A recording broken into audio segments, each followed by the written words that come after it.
un nav identificējams kā es jeb mans. So if you want to free from the suffering, you have to contemplate this we call vipassana, with two types of meditation, samatha and vipassana. We have to contemplate, or we have to meditate using vipassana meditation to see things as they really are. What are the things as really are?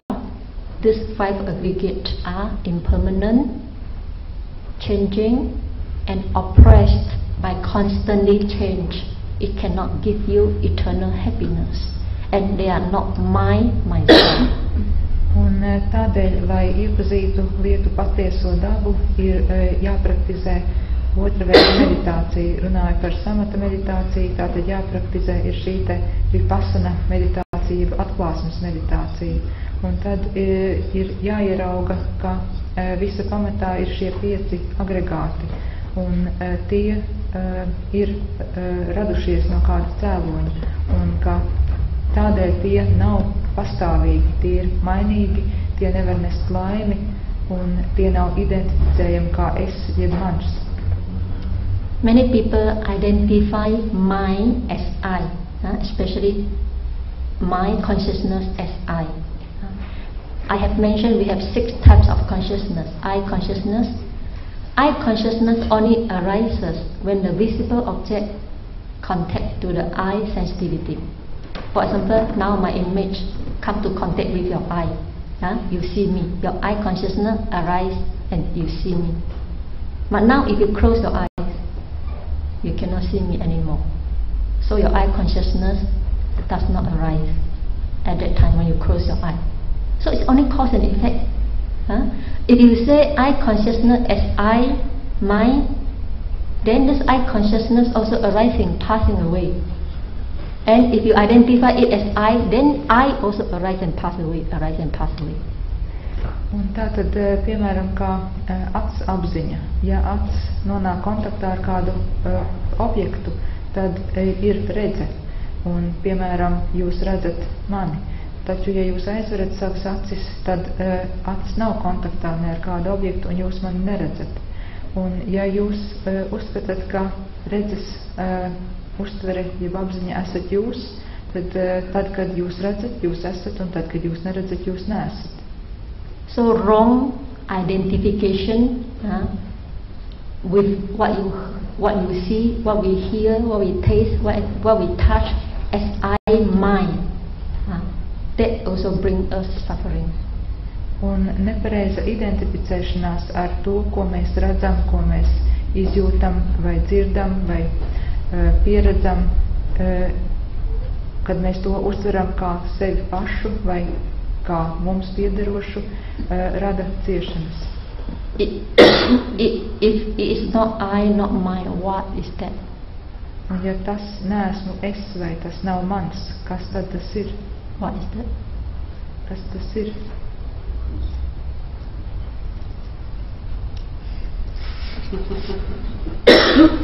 It's only cause and effect. Tas ir tikai cēlonis un sekas.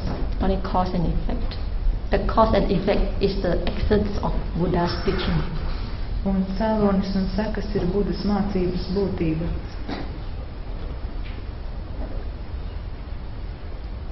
So if you want to free yourself from the suffering, you must develop the wisdom to see things as they really are. Un ja jūs vēlaties atbrīvot sevi no ciešanām, tad jums ir jātīsta viedums, gudrība, lai redzētu lietas tādas, kādas tās ir. All things are changing, produced by cause and effect, and they are not yours. Visas lietas ir mainīgas, tās ir radis kāds cēlonis, ir kādas sekas, un tās nav jūsu. So if you can practice vipassana, always contemplating anicca, impermanent, suffering, non-self, and gradually you will really see everything change. The body change very fast, the consciousness change very fast, arising and passing away. Your feeling change very fast, arising and passing away. When you can see very swift arising and passing away, then you know nothing can be hold on to it, and you gradually let go your attachment. Tad, ja jūs praktizējat vipassanu un redzat, ka viss ir nepastāvīgs, viss ir mainīgs, ka viss nes ciešanas, tad jūs sākat ieraudzīt to, cik ātri tās mainās, cik ātri kaut kas rodas, cik ātri tas mainās un aiziet. Un tādā veidā jūs varat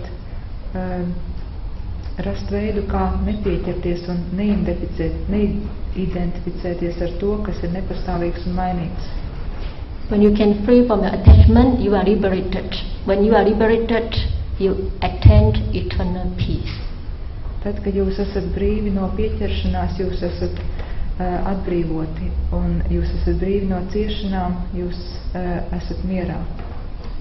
I think I should stop here. I open for discussion. Es šķiet, ka man būtu jābeidz šeit, un esmu atvērta diskusijai.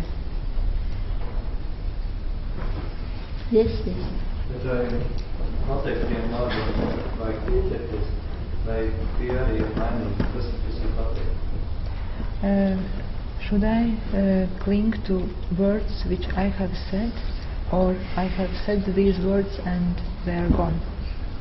No, what you have said gone has gone. But sometimes what you have said is true, that you must be, how to say, honest to it. Whatever gone has gone, but if you cling to it, that brings you suffering, then you let go of it. Tas, ko jūs esat pateikuši, tas jau ir aizgājis.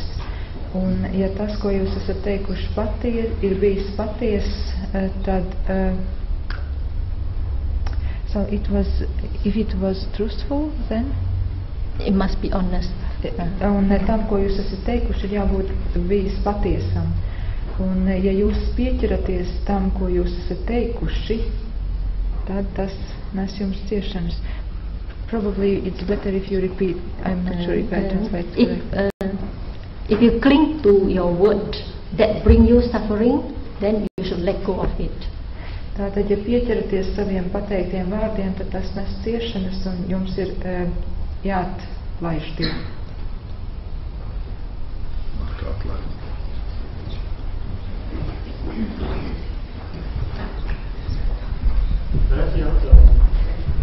Vai mēs varam palīdzēt savam tuvākam cilvēkam pārvarēt šo te naidu, ko prātīgi reizsirdību, piemēram, mēs varam palīdzēt tiešām savam draugam, savam draudzību pārvarēt šo naidu. Is there a way how we can help to our close ones to overcome their hatred or jealousy? Yes, it's by vipassana meditation.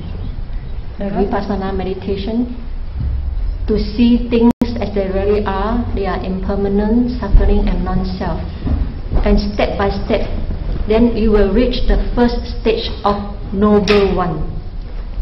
Then we have 4 stages. You know the 4 stages? Sotapanna, Sakadagami. You don't know that. So you practice vipassana, seeing things as they really are, impermanent, suffering, non-self. Then you will go step by step, and you will reach a stage that all your greed, hatred and delusion will be removed completely. Tātad ieteikums ir praktizēt vipassana meditāciju, jo tad, kad to praktizē, tad soli pa solim var atbrīvoties no šiem te nelabajiem stāvokļiem, atbrīvoties no greizsirdības un tam līdzīgiem. So the teaching of the Buddha is to fight the defilement within you, not fight with external enemy. Un Budas mācība ir par to, lai mēs cīnītos ar tiem maldiem un grūtībām, kas ir mūsos pašos, nevis ar ārējo pasauli. Ne, jautājums bija par to, kā mēs varam palīdzēt savam tuvākajam, nevis mani pašā darīt šīs te. My question was, how can I help